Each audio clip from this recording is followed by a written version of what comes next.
everyone, my name is Dr. Carolina Melgar, and today I would like to talk to you about a new drug called Ozempic. What is this drug? What does it actually do? How does it make people lose weight? Well, Ozempic's active ingredient is called semaglutide. It's also known as a glucagon-like peptide, or also called GLP-1 agonist. Now, to understand how this drug works, I would like to explain a little bit about the natural hormone that our body produces. Glucagon is an intestinal hormone that is produced after meals, and what it does is it prolongs gastric emptying.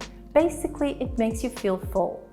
Now, the natural version only lasts minutes, but Ozempic lasts longer. This drug is approved for the treatment of patients with type 2 diabetes. In these patients, the amount of GLP-1 is reduced, and that is how Ozempic helps manage their blood sugar. What are their side effects? Mostly they're gastrointestinal side effects: nausea, constipation, diarrhea, sometimes heartburn, and if you eat sugar or fat, it's worse. But this new drug has a very famous side effect: weight loss.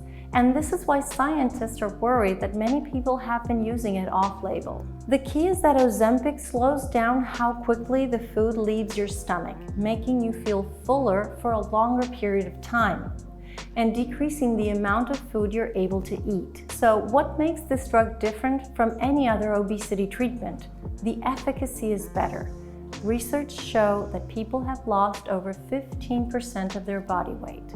So the controversy lies in these questions. Is obesity a disease in itself, or is it a symptom of metabolic disease? And if it is a disease, is it a result of genetics, or is it a result of lifestyle choices?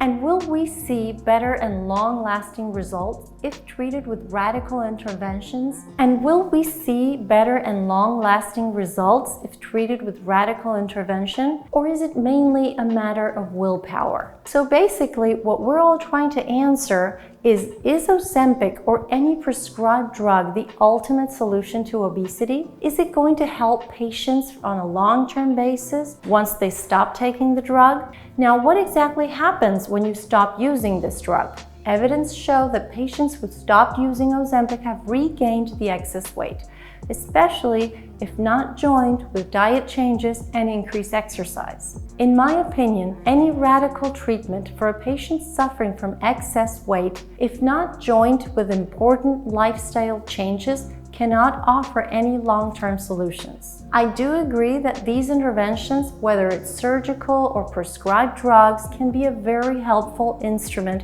for some patients that should be thoroughly considered. But I do think that the key challenge is that we should consider them as tools and not the ultimate solution. I hope you enjoyed this video. There are many topics relating heart health that I would love to share with you, so please follow for more.